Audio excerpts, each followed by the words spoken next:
I'm saying that you and I have no way of knowing anything unless we can find some source and read it. And where the source comes from, if the person's involved in it, Nav, let me finish talking about what he said, and you can not believe it. That's fine. But other people might choose to believe some of it, okay? Or all of it, or none of it.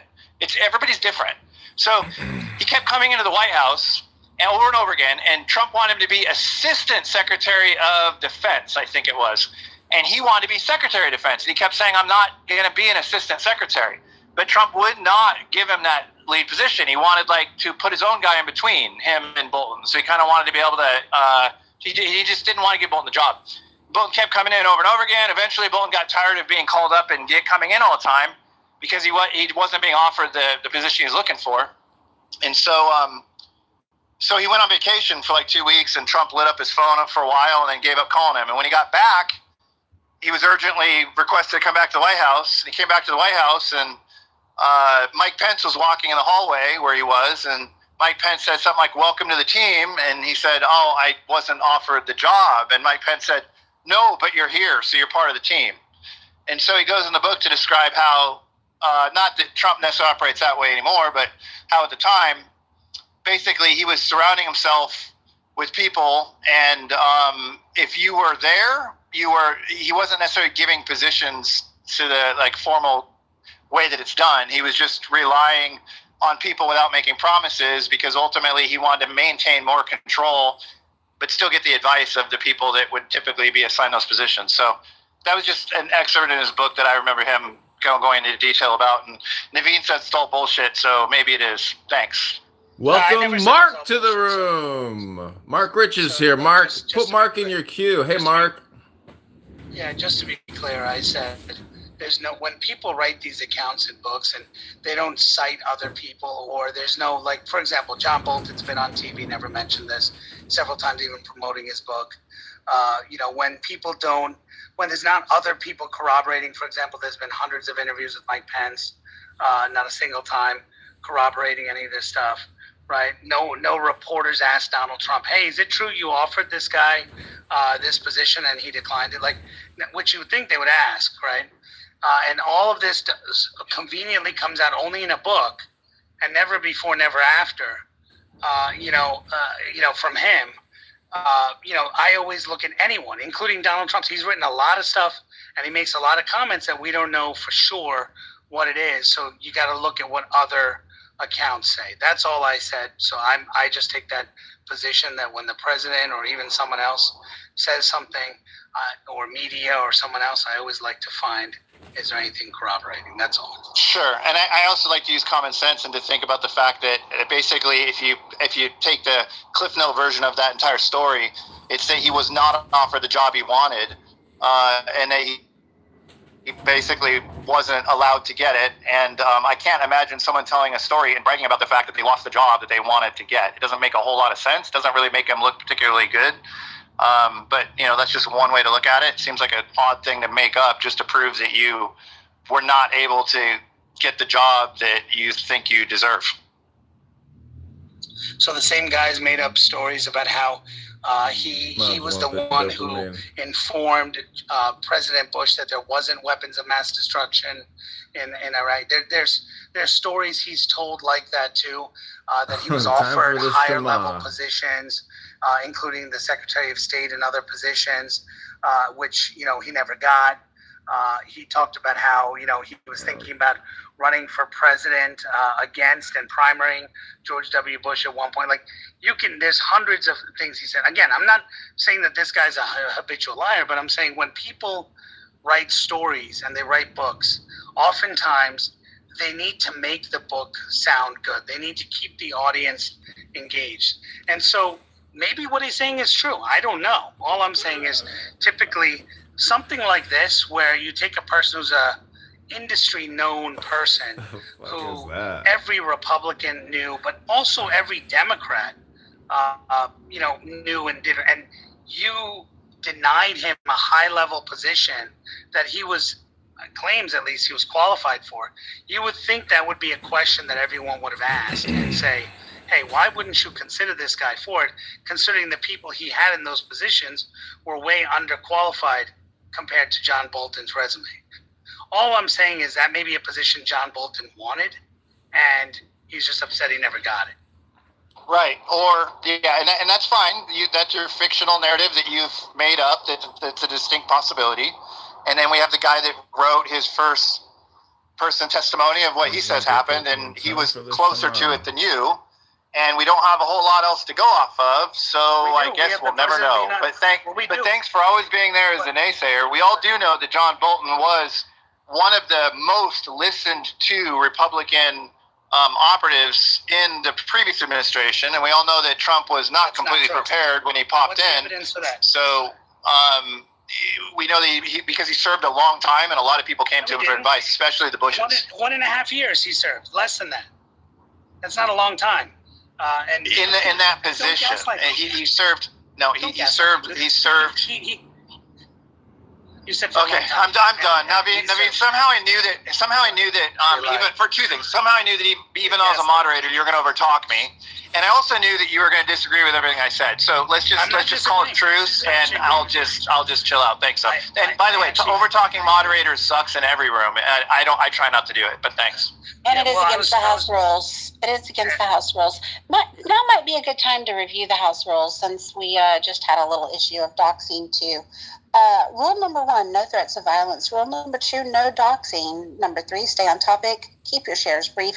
Do not interrupt speakers, especially the mods. Mods may interject when appropriate. The N-word and the K-words are forbidden on stage and in chat. Don't spam the chat. Don't bring your drama here from other rooms. English only. Keep families out of your mouth, and no speaking while eating on mic. There you go. So moderators, I do want to interrupt your heated discourse, because I know people come here for their dopamine and their coffee in the morning, but we do have a circulator, a petition signature gatherer in Rockford on the ground, ready to receive your hard-earned campaign donations. So he's been invited to this room. He knows it's live. I'm trying to get him up on stage. His name is Joe.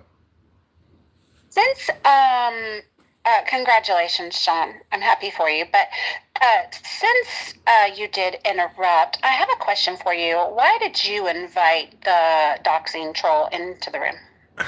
I didn't invite that person. I don't know who that person is, and I had nothing to do with that. They were invited by you. I didn't invite that person. I don't know where you're getting that from. Okay.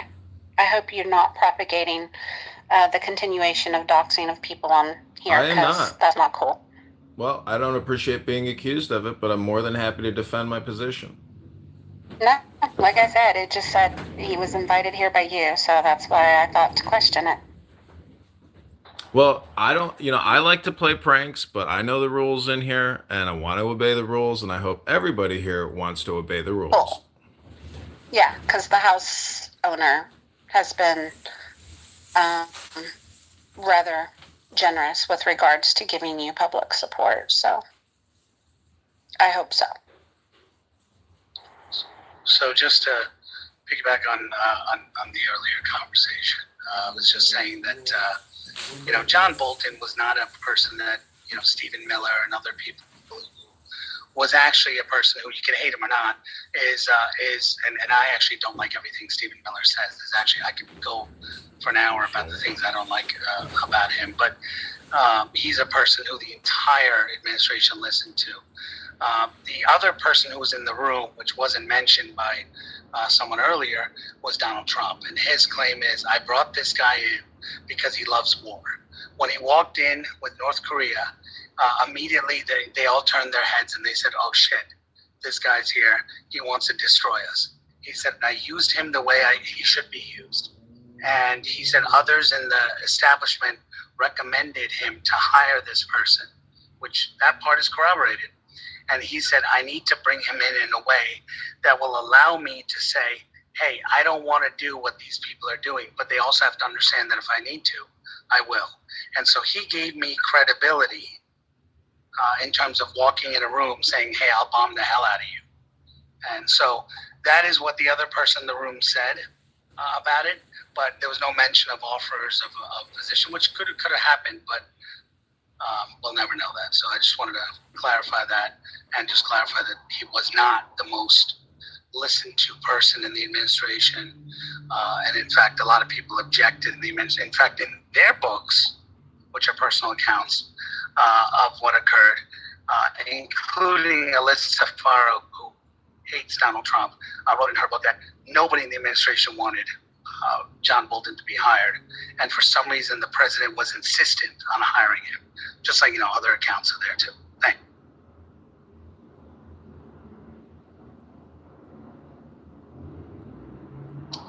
And we'll never know. But you have both sides of the story.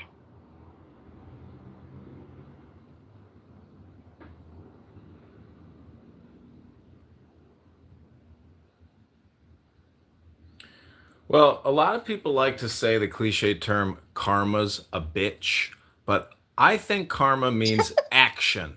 And action means getting signatures on petitions. So I just messaged him again. I hope our candidate Joe, who wants to do the work in Rockford, comes up on stage and introduces himself and tells you, what his plan is. Because in my PTR is a picture of all the bars in downtown Rockford.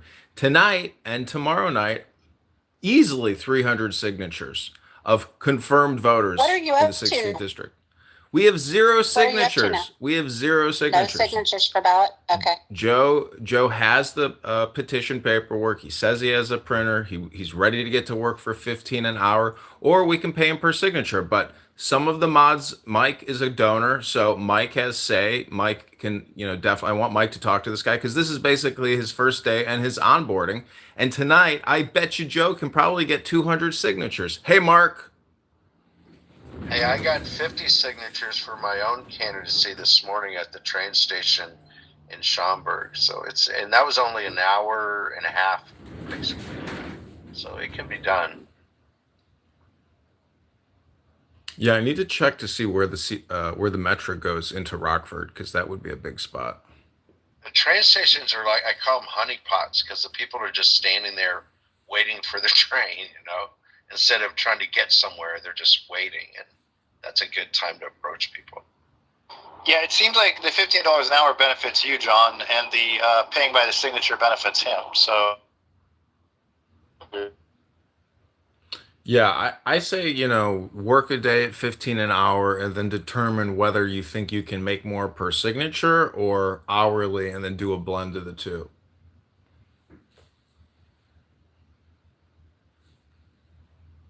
yeah, it seems like 15 an hour is super cheap. So if he produces any results at that price, you're going to be in good. Hey, I want you to know tomorrow at 12:30 in Dundee, the CRO, the Congressional Republican Org, is doing a petition drive for me and about 10 other candidates. They can't do you, John, because they're printing walk lists, and it's in Dundee, so it's in the 8th Congressional. But anyway, they're going to have 50 people. So like I'm printing out 50 petitions, for 50 people, 100 petitions, 2 each. So if they each get 20, we'll have 1,000. I mean, I don't think they're going to do it, but if they did, we get as many as 1,000. Each person has a walk list to try to get only hard R doors and to try to get 20 in about 2 hours, because these people don't need to be persuaded. They're already, we know they vote in Republican primaries. We know they're going to sign. It's just a matter of whether they answer the door or not. But we also know where they live because we're literally going to their door. So we don't even have to have them fill out the address because we can do that ourselves. So all they have to do is just sign it. It's pretty slick way to do it. Yeah. When I ran for committee person in the 45th Ward, the woman who won, Estella Richards, who's basically appointed, her signatures were perfect, as if they were printed and done and signed all at once. And so I have suspicions, if that's not fraudulent, like outright fraud, because that's not. John, the Democrats, they do this thing called round tabling. It's pretty well known. They sit at a round table and they each forge based on previous filings. So it's usually not a copy of their original, but they forge these things like crazy. And Max, when he ran, now 4 years ago, when he ran and he was the nominee in the 9th, we challenged the petition of Ellison, who was previously the nominee, and we got him off the ballot because they were forged signatures and people who signed it didn't live in the district and he didn't meet the threshold. He was yelling and screaming and threatened to sue us. But meanwhile, Max was the nominee and didn't have to have a primary because we challenged his petitions. It is amazing, but the hard work of getting the signatures guarantees you, the opportunity to actually win because people will go against the pre-existing individuals, especially like, Steele, the commissioner who got pulled over for the DUI and told the Chinese cop he's got a little wanker. I mean, they can't win if somebody presents themselves. John, how many do you need? What's your minimum that you need? It's like 675. So basically just shy of 700. It's a little more than yours. And then what do you want to turn in, though? How many? I'd like to turn in 1,500 signatures. I was going to say mine's 750, and I'm hoping to turn it over 2,000.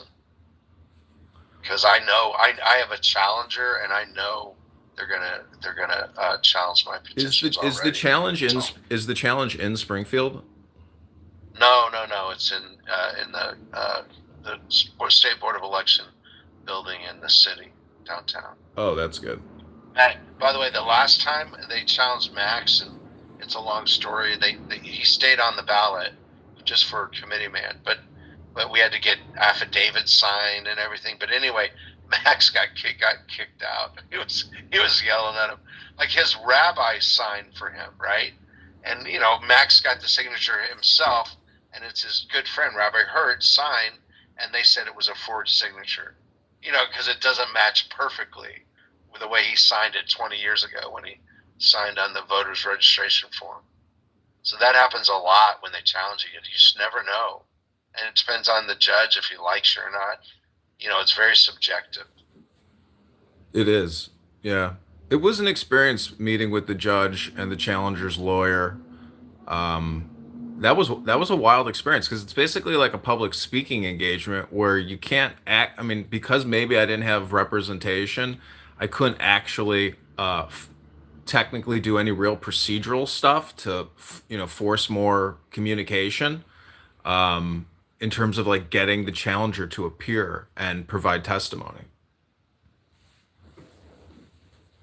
Well, so my experience is you have both parties there, either their lawyer and the candidate or both, and it's sort of like a negotiation. Each and every signature, they look at it and you look at it, and the judge says one way or the other, either in or out, and you argue about it sometimes.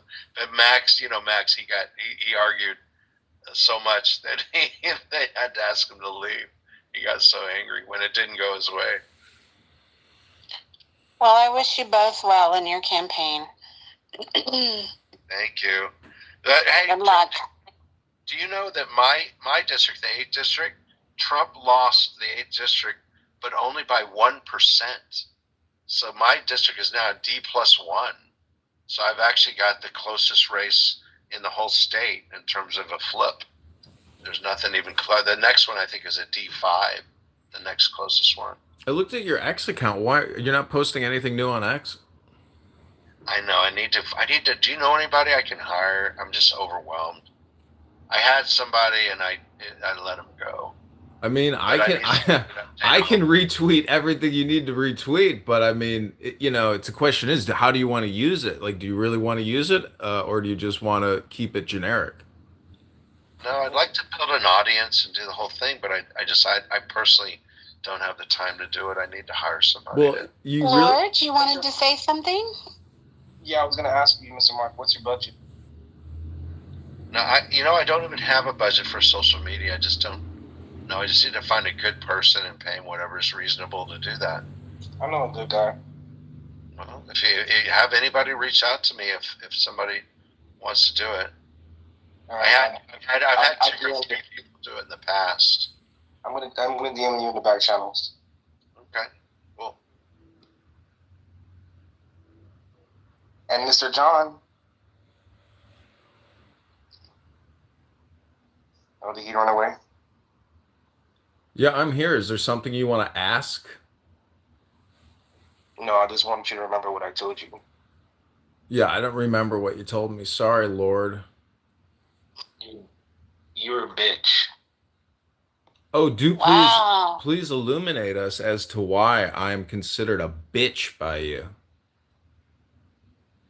Because you're running for Congress, yet you're online sounding like a grown bitch. Oh, I remember now. Okay, I won't forget, Lord. Thanks, Lord. That escalated fast. I guess I'm a bitch too. Right. Oh no, y'all. Mike. Everybody has an opinion. That was the most civilized personal attack I've heard on Clubhouse in several days. We do it right.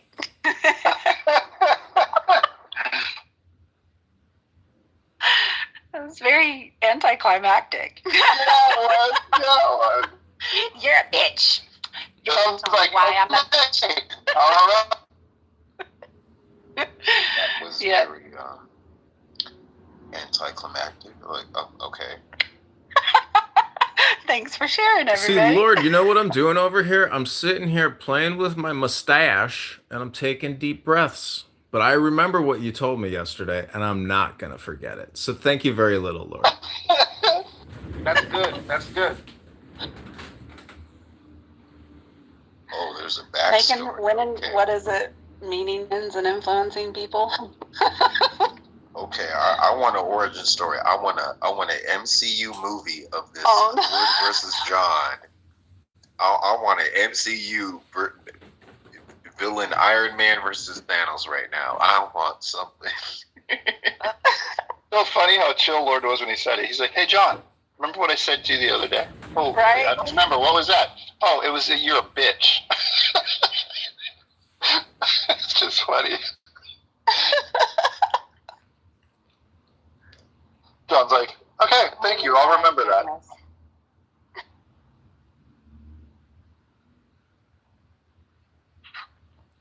So, Mark, You both. I just want to say something to Mark. Mike here is a campaign contributor to the campaign to elect candidate Congressman John Kitover. So we've raised $610 off of Clubhouse, and out of that 610, I hope Joe shows up. If you're in the audience, Joe, please raise your hand and come on up because this is your onboarding to go get signatures in Rockford tonight. Thanks.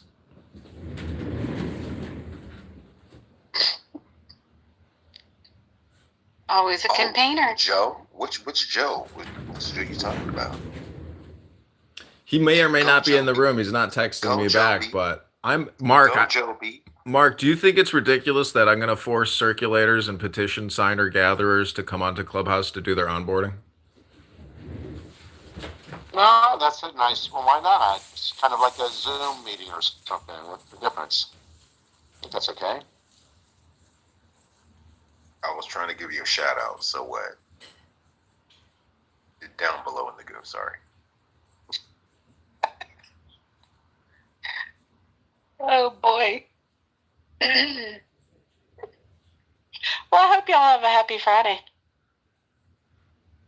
Hey, so today I'm making a speech in Barrington. Costs $150 to go. They're sold out, so there'll be a couple hundred people there.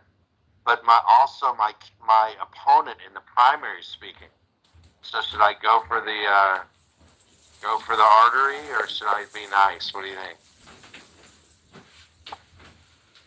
Me personally, I'm a kill 'em with kindness kind of girl. Yeah, be a gentleman and be a bigger gentleman than the other gentleman, and you will win. Kindness, yeah, kill them with kindness and be a real gentleman, real classy. Let me ask you guys something though. Let me just tell you what I know about her. Her name is Jennifer Davis. Anyway, she's got 10 kids, okay, and 3 of her kids are adopted, and one of her kids she put up for adoption. You know, she gave away for adoption. Like, she just seems a little bit wacky. Is that wacky? Am I wrong to think that's a little strange? Or what do you think of that? I think that particularly from a female standpoint, a lot of women are going to look at you in a very poor light if you try to weaponize a personal situation that we don't know the circumstances to. Yeah, I know. I haven't attacked her at all. I'm just curious what you guys think of that. And then the other thing is, one of her 10 kids is a girl named Pearl Davis. She's kind of famous. She's on. She has over 1 million followers on Twitter and stuff, and she's partners with Nick Fuentes, for example. She's sort of a pro-Hitler I follow her. Wait, what? I'm sorry. You know her, Pearl? Yeah, I follow. I've been following her for a while. Wait, so That's my opponent. I'm not running against her. I'm running against her mother. No. You see how his sound just stopped working real good. No, keep on talking, Mark. No, get your audio up. No, well, I'll try to listen. So can I attack her? No, go and get your audio up, because your audio is do it. Well, I'm in a restaurant. I know what to do. Yes, Mark. Mark, attack her personally. Takes 20 to 1. Yeah. Don't have your audio messing up right now, because I just heard that shit. Can I finish? May I finish? You're done. I'm sorry, Joby. Sorry. That's okay. I just want to give him some solid advice. Negative press gets 20 impressions to 1 with positive. I ran 4 campaigns and won all of them. And focus on the agenda. Run far away from personal attacks. That's just my humble advice. I 100% agree, Joby. That's a very female perspective. And females oftentimes determine elections, so.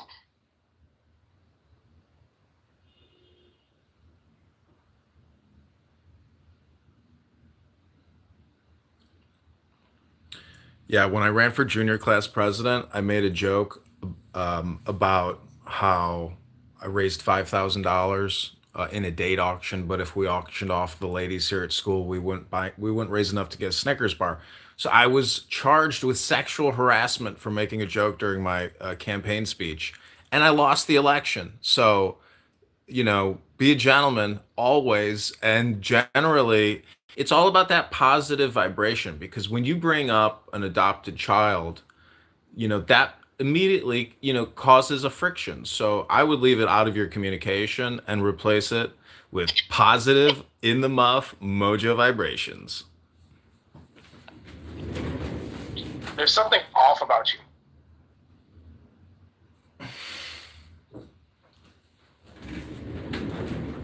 You don't like positive vibrations, Mikey? See, you got to understand, if you think there's something off about me, that is merely a projection. You are literally, putting something maybe about yourself onto me. But if you have something specific instead of a generalization about me, feel free to share it in the muff. Oh, Lord.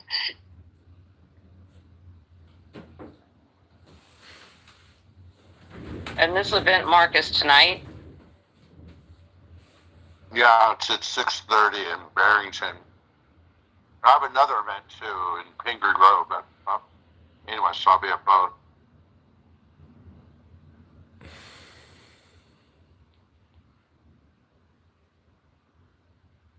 Mark, what do you think about breathing in the muff?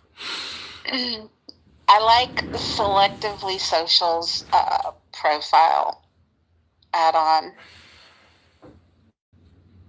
Very good PSA for Clubhouse. Inside every person you know, there's a person you don't know. Isn't that the truth? Jeez. Right? So, Mark, I don't know. Oh, go ahead.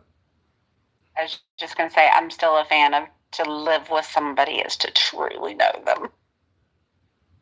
Yeah, a lot of people who casually date, you don't know another person until you live with them. For example, I try not to show people my recording studio room because they would say, why do you have 15 phones pointing at one phone?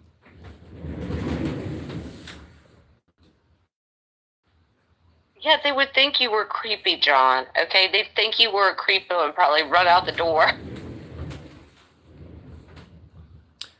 Wait, John, how do you explain to people when they ask you about that? Like, isn't there a way to maybe someday monetize all that content that you're recording, or what do you do with that? Well, there's about 20,000 videos on YouTube now and 20,000 videos on Instagram and about 100,000 X posts. So if you sign up for Premium X, your account gets monetized. And if you arbitrage the accounts and you buy followers through Google ads or through X ads, you can basically rapidly monetize the account. And it's just an arbitrage spread.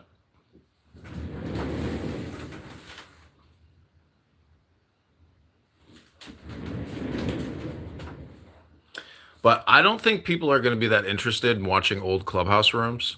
But nonetheless, yeah, the goal is I'm killing two birds with one stone as I campaign for Congress, because Congressman John Kitover is a brand. And essentially, I've got 30 YouTube accounts, all branded Congressman John Kitover, with 20,000 videos. So if I were to, build up more followers by buying followers through Google Ads, it allows you to monetize the account very rapidly. But at this point, I'm really taking my sweet ass time because, I don't know, Clubhouse is a lot of fun. And the reason why this room is happening right now, and there's two Anons in the room. We have a couple people listening. So there are some people that are not friendly to this campaign that I'm running. They think that I'm being taken advantage of by In the Muff. And the truth is, there's a lot of salty, unhappy people on this app with their own conditions in life. That means their reality is not optimized. And so, part of what I'm doing here on Clownhouse, I hope is therapeutic for others and myself, and progressive in the sense that, we achieve greater responsibility and power, and we help right the ship, which is basically that the economy is totally artificial, that we're borrowing and spending just to pay ourselves. So the whole system is upside down. And I think using Clubhouse, to flip it back upside down with the light touch of a feather is the best way to be in the muff. So, John, people are asking, what is your agenda as congressman? Are you able to answer that? Like, what do you look forward to having and to pushing forward for the people? Sure. So I answered this. I did a big podcast interview yesterday. Not you, John. Mark. Oh, I'm sorry, Mark. Go ahead. But you're saying, why am I running, basically? Is that the question? No, your agenda. Your platform.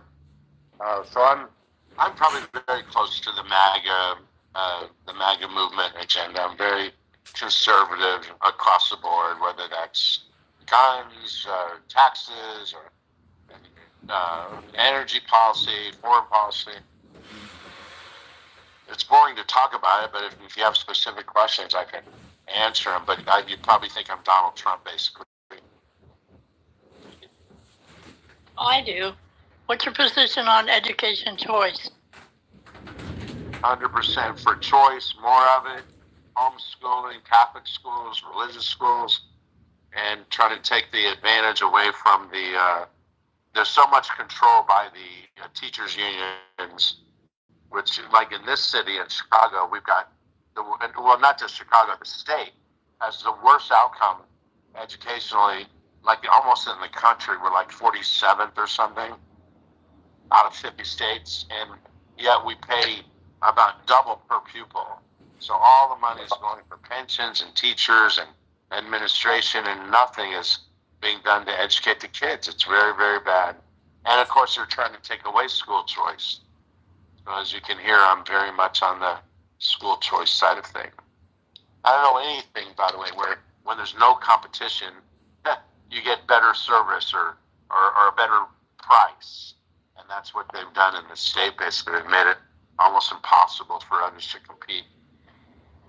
I understand you guys get, I don't know if the rest of the room is interested, but you get, on average, $30,000 a student per year.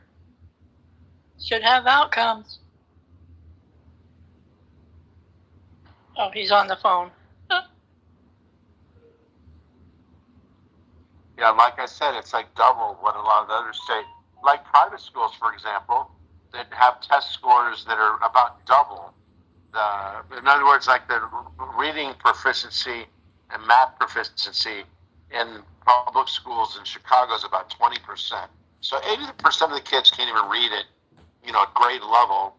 But the private schools, the same tests, it's the other way around. It's like 80% of them are at grade, maybe even higher, and yet they spend half the money per pupil. It's like $15,000 per pupil. There you go, friends. An ed choice person. I'll be quiet now. Mr. Mark, I think I would love to ask you like two questions of like, and these two questions are related to like current events that are currently happening in the United States or globally. Okay, go. All right, the first question is, what are your opinions on issues like, I was reading this recent headline, there's a Israeli head of cybersecurity, Tom Alexandrovich. He was arrested in Nevada for like child sex crimes. And I think you've heard the story. Honestly, I don't know. I hadn't heard about that. But yeah, if somebody's guilty of a crime, they should go to jail. All right, and the second question I have for you is, currently we're living in a new world order. CDC child health death records indicate catastrophic transgenerational harm of mass mRNA vaccination. A new analysis of CDC data shows children born following mass mRNA vaccination of mothers are dying at 77% excess. 30-year decline in infant child mortality reversed in 2021. There seems to be like a transgenerational effect, sustained excess mortality in children never injected or infected with COVID. Death rose among infants in utero. If you're just asking me my for or against vaccinating kids with experimental no. I'm not done. I'm against. Oh, wait. Wait for me to finish answering. Okay. Asking a question. It's kind of long. So basically, data is showing us that there's a catastrophic transgenerational harm of mRNA vaccines that were rolled out. You're noticing a 30-year decline in infant child mortality that was reversed in 2021. And it seems to be a transgenerational effect, which means that basically, the blood of many has been tainted and could never come back. The depopulation is happening. The populations of the world are falling. Children born from parents that took mRNA vaccines are dying. As Congressman, what would you do to address this issue of depopulation? So I'm very much aligned with RFK Jr. and his views on this. It's not a one sentence answer, but I'm very suspicious, and those stats that you are saying, they sound. I mean, I wouldn't doubt it. I can't see it to verify, but I think maybe one of the biggest crimes of humanity is going to be in the future. We're going to look back and see that we've murdered lots of people, and I have friends. I have friends that have died, arguably from taking the vaccine. So I'm in that camp that I think we should never mandate that people have to take it. I'm way against that. Because data and scientific studies are showing every day that the COVID shots are depopulating the world, and they are deleting generations.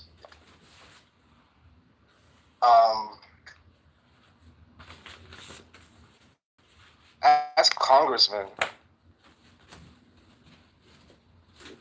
would you ever suggest something like sending someone like Dr. Fauci to the DOJ?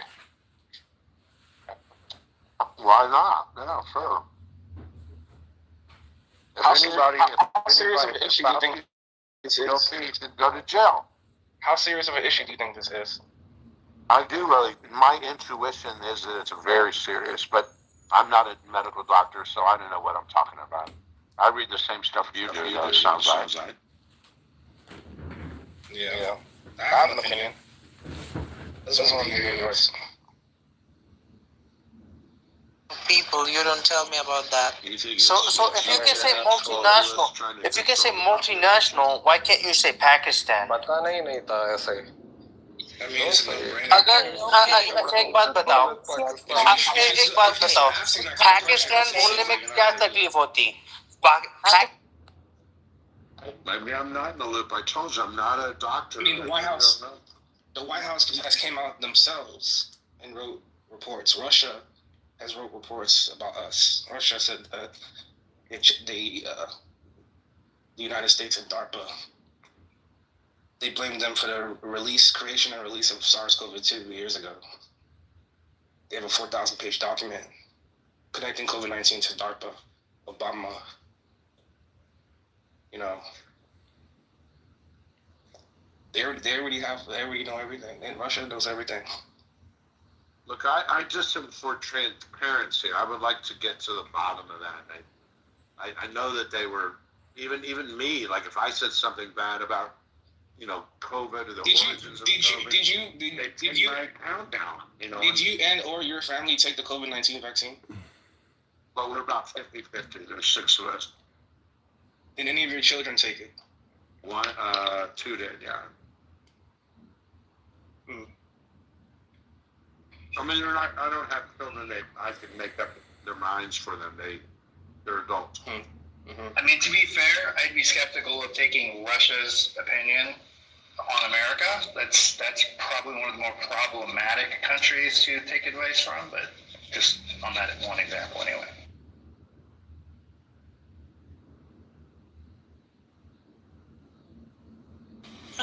Mark, I encourage you to read a book called The Collapse of China and or Who Will Tell the People.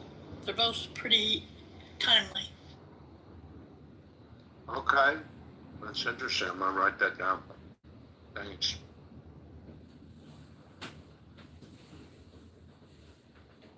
Well, I will say thank you, Mark. I appreciate your responses.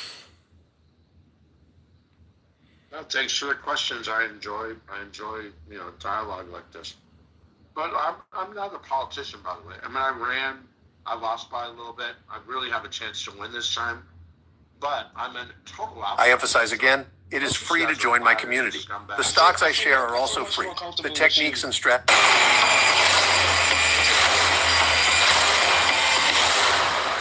I'm just saying. All these years, the isolation. This is it. This is my life. I've seen my share of lost souls, brother. I'm beyond your reach, Jen.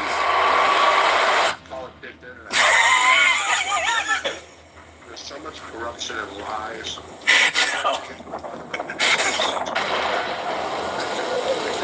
Invisible man. Ray Stalker. How long was it, brother? When you went limping off into the woods? Oh, 20 years. Why did he leave us?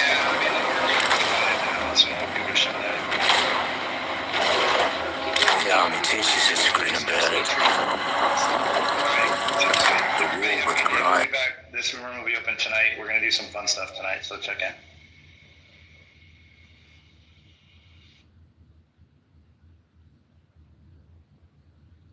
What up, Craig C? Welcome to candidate Congressman John Kitover's podcast.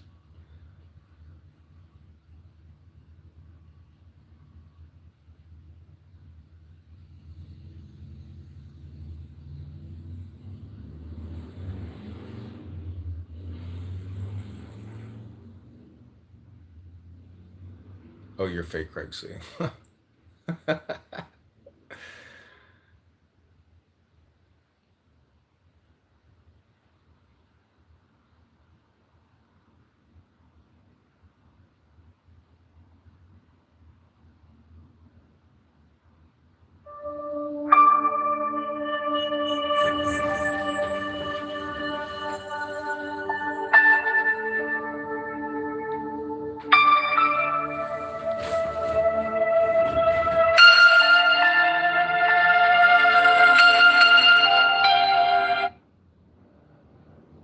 Okay, I'm going to end this one. Go back to the muff.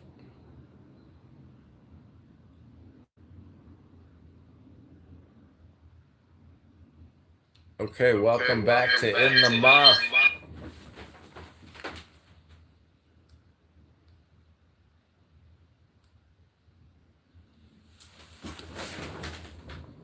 Okay, everybody, welcome back to In the Muff. I can't unfortunately change the room title, but we're going to invite some people back and keep this little game going. In the Muff with candidate Congressman John Kitover. Marvel, how are you doing this beautiful afternoon? It's now 12:27 p.m. CST. Where are you at, Marvel? Where are you calling in from on this in this clown house world?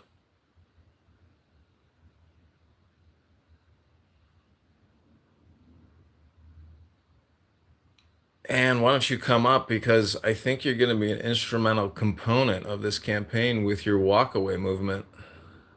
Did we decide that we're going to work together on the campaign? I know you said you would talk to Joe Hero and get the okay. It sounded to me like he was okay with it. I know you got a big TikTok audience. I saw you crushing it one day. I was like, wow, look at this.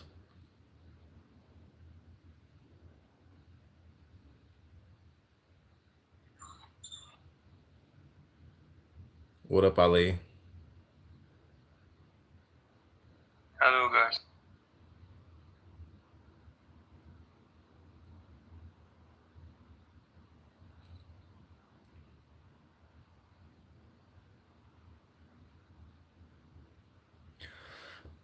Okay, so that's pictured PTR. That's myself and former Congressman Ron Paul. Ron Paul just had his 90th birthday party. I pray that everybody in this room can get to 90 at least. It's a big, big energy can make it to 90. Gotta have a lot of positive mojo vibrations.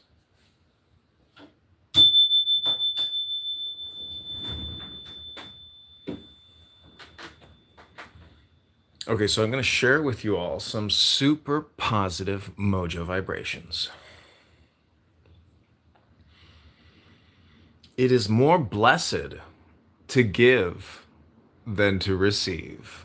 So if you haven't contributed yet to the campaign to elect candidate Congressman John Kitover, click my profile or just click the link in the chat and give, because it's better to give than it is to receive. So remember, give.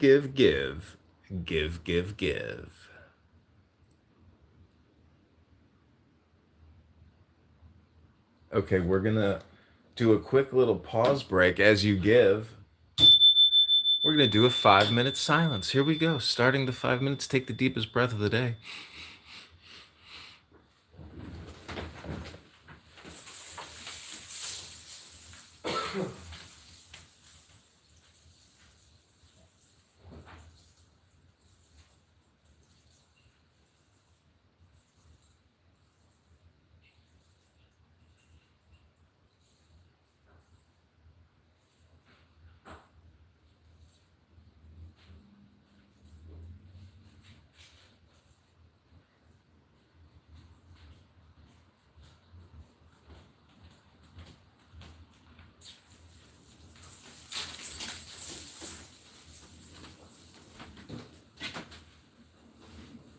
What happened to the room? Where'd everybody go? Oh, we're doing a 5-minute period of silence because there's always so much chaos in the muff.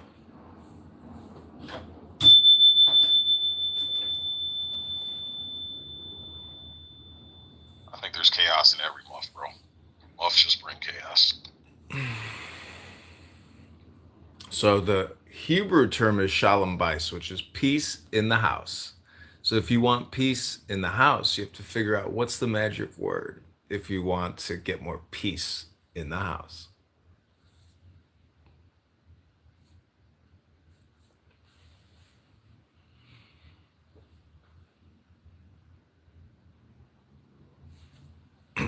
It starts with an S and ends with an E. What does it spell? Sentence.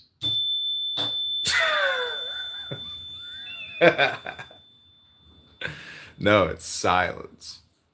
Oh, okay, gotcha. You're right. Oh, fuck.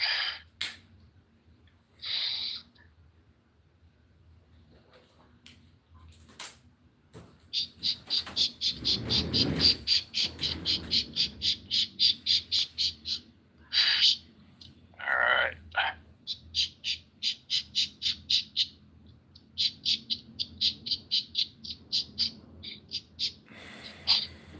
How's your campaign going, John?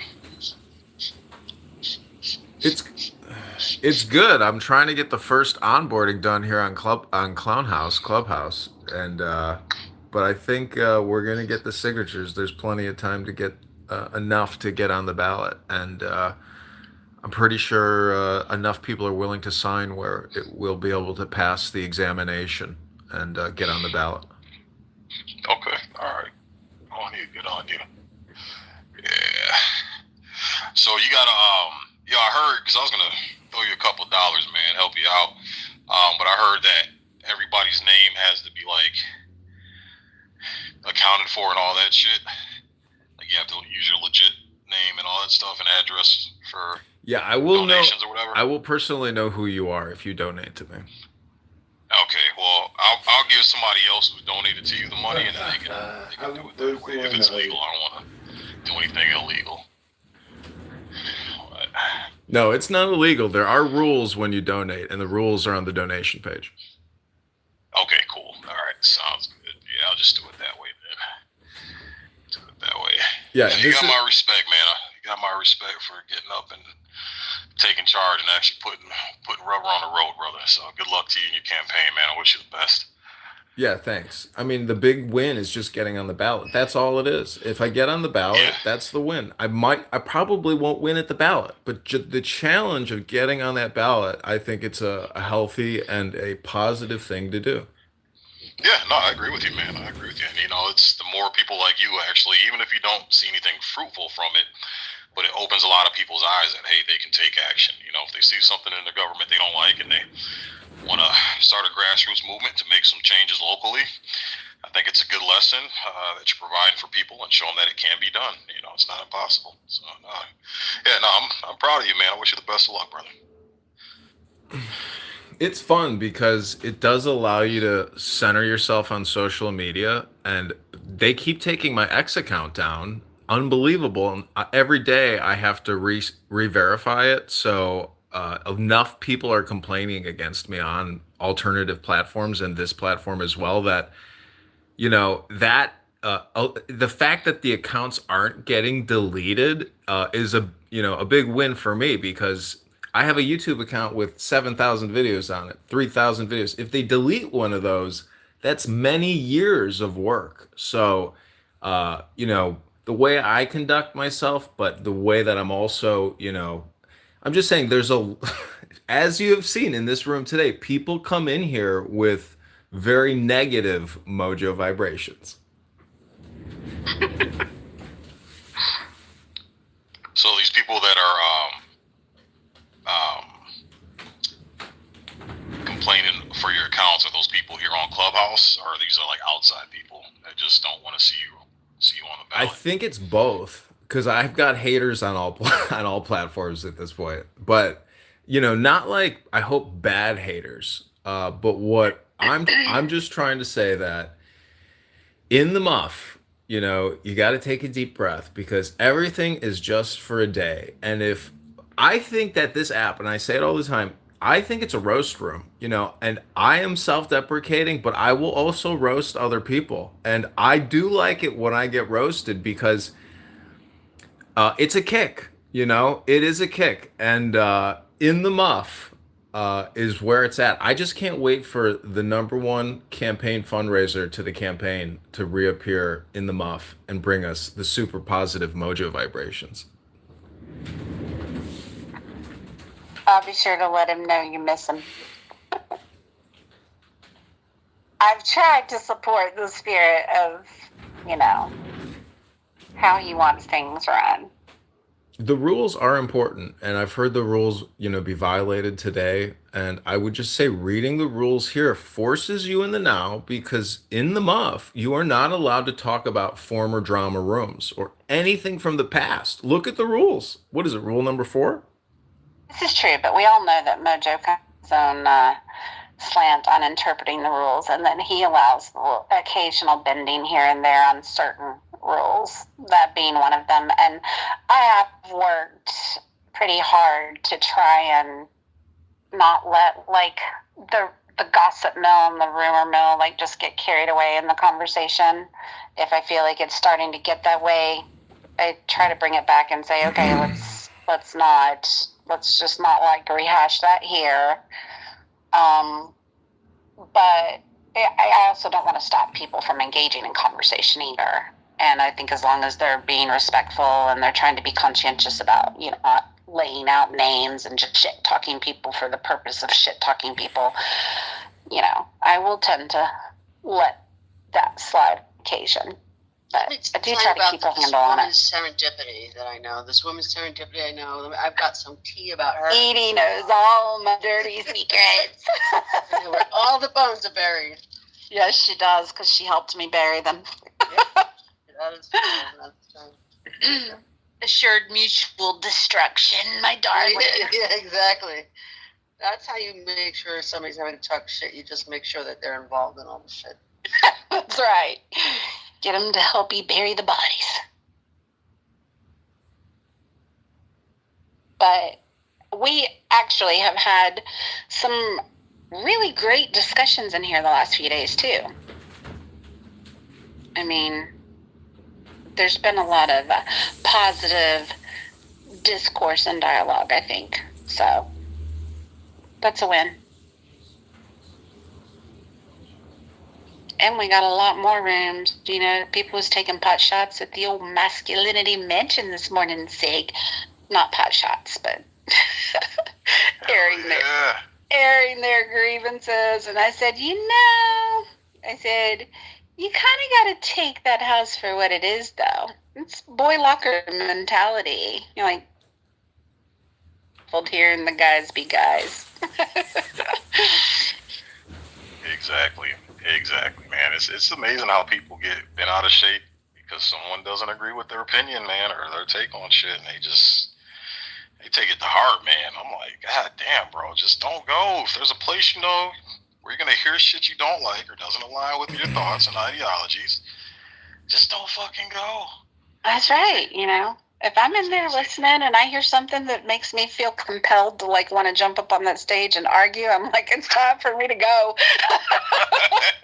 I gotta go. I'll see you later, Sig. That's why I love white women. White women don't like to fight or argue. It's like, I'll go bake some cookies. I'll go make some brownies. Life is good. Life is good. It's hyperbolic. I mean, I think you guys are hyperbolic sometimes, and I think that's to get a reaction. And it's like, okay, I got to step out of my feelings on this because this isn't about me.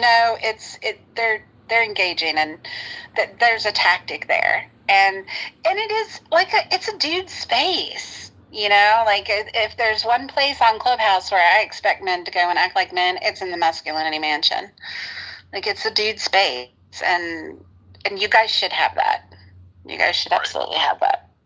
Yeah, I said in the chat earlier that it's about being extreme and hyperbolic so you can move the needle and have some influence on these millennial betas. And Zer betas. And so you can't get their attention if you're just going to be polite all the time like they demand. You know what I mean? You gotta be hard. And let's face it, I mean, guys don't oftentimes like just polite conversation. I mean, guys, they like to do their guy thing and not be tone policed constantly. I think that's just a good place for a dude to go and not have to worry about tone policing and curtailing his speech and not, offending the feminine sensibilities of the women. I don't know. Well, I like it. It's like you said, if you don't like it, just don't go in there. I don't know why anybody would go in there and then complain about it. Just don't fucking go in there. Like what? Thank you. Yeah. You're not nobody's forced to go in there. It's not. I don't get that. No, me either. But and you're right, serendipity, 100%. You and Mike are both right. It's a lot of it's hyperbole, and the reason why is to grab people's attention to get them into the conversation. But what I found is that it's going to be heated at first because the person's initially offended, and they're clutching their pearls, and how dare you, and But once you can cool it down, like you can actually make some really good friends off of some of these contentious conversations. Like, there's one young guy from Detroit named Threeski. I mean, serendipity. This dude was trying to meet me to fight me. Like, I mean, this motherfucker was pissed at some of the shit that I was saying. But now he comes into the rooms, and he's like, damn, on some of this, gender war shit, he's like, I gotta agree with you, Sig, even though I don't like your ass when it comes to you dragging on black people. But he's like, I have to agree. And now this dude comes in the room, and like, we're cool as shit now. You know what I'm saying? Right. So we've actually built a friendship off of the controversy and contention. Same thing with a dude named Ready Rock. Like, he came in hot as fuck, man. He's like, he doesn't like the way that I go off on black people and black women. But we had our words, and he story about why he thinks the way that he thinks, and articulated it very well, and I can understand. But now me and him are cool as shit, So I've noticed some of the best friendships and connections I've made have started off controversial, and then you find a common ground, and you're like, okay, it's not as bad as we like to make it out to be. We can actually disagree, but still be cool, Yep. Well, and like I said, you provide a place that makes it. They don't have to worry about the women and the feelings and the emotions. Like, they can get the egregious aggressive stuff out, and then, like you said, they can get to kind of the heart of the conversation. And just so you know, Zig, Monica and I, we've been battling and kind of brainstorming. We're going to do a kind of a series of rooms in the next week or so on opposition to the gender wars. We want to do a room that focuses on the fatherhood effect and raise up and lift up, men who are good fathers, whether they're in committed married relationships or not, because oftentimes women are referred to as single mothers, but they have a dad that's very involved in helping them raise their children, and it's not really a fair testament to say that, I'm a single parent when you're sharing that responsibility with the fathers. And we want to do some lifting of the women, lifting of the women and Clubhouse up to each other, and also calling women out. I think there's nobody better to call a woman out on certain behaviors than other women. So, yeah, we're going to kind of do some oppositional to gender wars rooms and talk about how we balance each other. And we should spend a little less time fighting against each other and a little more time working together, Absolutely. No, I agree. It's a good idea. Good idea. Well, I'll bring the MM crew in, and we'll clutch our pearls, and we'll be offended at everything you can Okay. You come in and clutch your pearls. That's right. So one serendipity. How dare you? How dare you say such? What's the term for the women who hate men? Misandry. Yeah. How dare you be a misandrist? Oh my God. That's right. How dare? Who hurt you? Who hurt you? You must hate your father. I want to welcome Derry to the room. I just also want to say it is more blessed to give than to receive. It is more blessed to give than to receive. Click that link above now, and we're at 610. I want to get to $1,000 today. Rabono Shalom. Welcome to In the Muff, Derry. I was like, Betty's not coming off mic. Right. This is just a little aside for a second. When people follow me, usually I see if they have mutual friends before I follow. Occasionally, somebody with like a handful of followers, I'll be like, let me just give them a chance and follow them back. Almost 100%, 99.9% of the time, I'm going to get some weird fucking DM from them. Do not follow accounts with like 10, 20 friends. You're going to get some weird DM from them. Oh, yeah. I got the weirdest DM on Clubhouse ever the other day, y'all. I got a DM from some rando in the goo that said, would you mind sending me a picture of your socks? It's like, what?